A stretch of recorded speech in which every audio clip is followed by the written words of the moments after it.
Bharatiya Janata party के पूर्व राज्यसभा सदस्य और वरिष्ठ नेता प्रभात झा के निधन पर पूर्व सांसद जयभान सिंह पवैया ने शोक संवेदनाएं व्यक्त की हैं।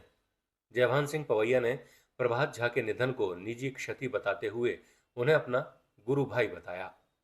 आज प्रभात जी चले जाने का समाचार जब हमें मिला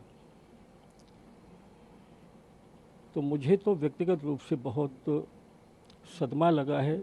आज सुबह से ही मन बहुत विचलित है, क्योंकि उनका रिश्ता हमारे साथ केवल राजनीति के नाते नहीं था। प्रभात जी मेरे पारिवारिक मित्र थे, परिवार के सदस्य जैसे थे, और गुरु भाई का रिश्ता भी हम दोनों के बीच में था। प्रभात जी को एक राजनेता के रूप में समेटना ये अधूरापन होगा। बहुत मल्टी डायमेंशन, बहुत बहुआयामी व्यक्तित्व प्रभात जी का था।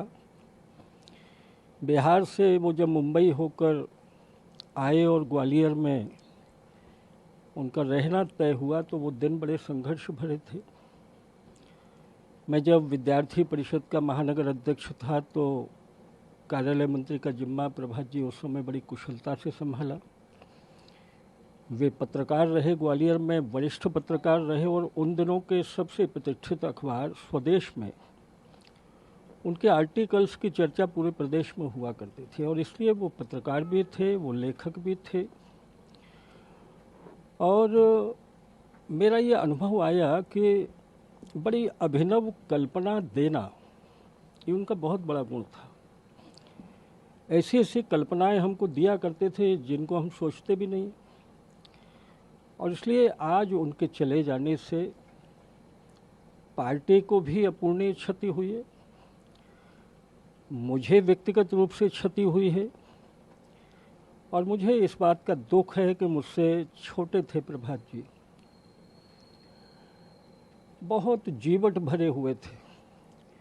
बड़ी बीमारी से निकलने के बाद भी उनका जो लगातार चलना और परिश्रम करना मैं देखता था तो मुझे लगता नहीं था कि वो पहले चले जाएंगे।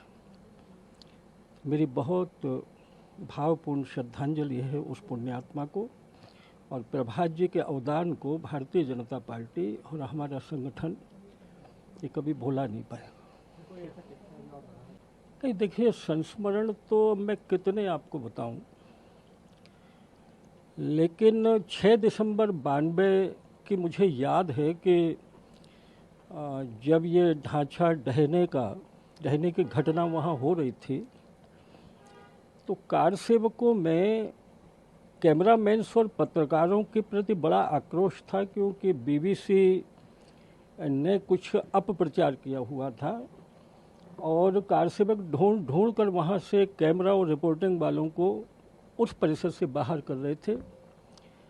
मैं राम कथा कुंज पर खड़ा था उस समय, और प्रभात जी अपनी कलम लगातार चलाए जा रहे थे स्वदेश के लिए रिपोर्टिंग करने के लिए, और इसलिए कार सेवकों के प्रतिरोध को सहकर भी एक साहसी पत्रकारिता जिसको कहते हैं वो करते हुए मैंने अयोध्या जी में देखा।